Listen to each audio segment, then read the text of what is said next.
it's just the way life is. I mean, growing up as a Black person, you understand that that's just how society works. Layla Williams graduated last month from San Diego High School, where she was the president of the Black Student Union.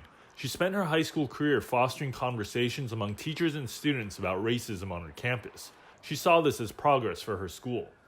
But she said she also saw an increased police presence during her time at San Diego High, and she had the persistent feeling that campus police officers targeted Black students. When you're coming onto campus, you want your school to be a trusting, safe place. You want to be your staff has faith in you, trust in you. But when you're coming onto campus and the first thing you see is a security guard or a police officer there, glaring at you, you're just kind of like, well, dang, does my school even trust me? San Diego Unified is one of the few districts in California that has its own police department. It currently has 37 sworn police officers patrolling campuses and the surrounding streets. A KPBS analysis of arrest and detention records from 2007 to 2019 shows that Williams' school, San Diego High, had 545 arrests, more than any other school in the district. The analysis also showed that on average, 8% of students in the district were Black, but about 20% of youth arrested or detained were Black. On the other hand, white students made up about 25% of total enrollment, but only 16% of arrests and detentions. And Black youth are more likely than white youth to be arrested for a felony crime. Meanwhile, the data show that white youth are increasingly more likely to be detained for reasons related to mental illness compared to Black youth. Just as we see in broader society, these disparities in the criminal processing system vary by race.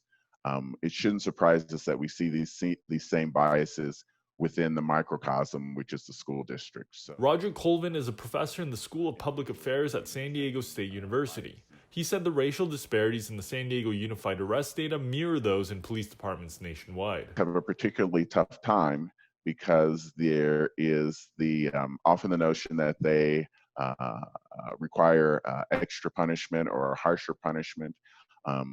There's data that talks about or suggests that young Black boys are often thought to be older than they actually are. What's his name? George Floyd! What's his name? George Floyd! What's his name? George Floyd! These facts, along with the nationwide push for racial justice in the wake of the killing of George Floyd at the hand of Minneapolis police officers, have led Williams and other students to call for the defunding of San Diego Unified Police. They participated in a protest at the district office today. Tonight, Hagos is also a recent graduate of San Diego Unified. The system was created to oppress us. And when we talk about defunding the school police, there's no saving a system. There's no altering a system that was never created for us. It completely needs to be defunded. We completely need to rework the system. The district's police department's budget is currently about $9 million, less than 1% of the overall district budget.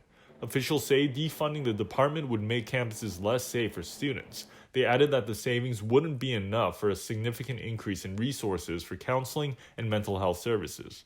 San Diego Unified Police Chief Michael Marquez pointed to a more than 50% drop in arrests over the past decade as evidence that campus police are making an effort to decriminalize campus behavior. Our kids we should get the best service that we can provide them. And so I'm always looking for people that have, coaching experience, working with youth, or pastors working with youth. And there are times where our vacancies will remain vacant until we can find the right person to work in those environments. San Diego Unified Board Vice President Richard Barrera said he supports the spirit of the student activism and agrees that policing needs to change in the district, but he does not want to see the department defunded. I can guarantee that the process that we go through in our district is not a process that's intended to delay change. It's a process that's intended to make sure that the change is the right change. Barrera and other officials said campus police play a pivotal role in ensuring student safety in cases of human trafficking, school shootings, and unsafe home environments. He said the district will not make any final decisions about the police budget without a robust survey of its community members. Joe Hong, KPBS News.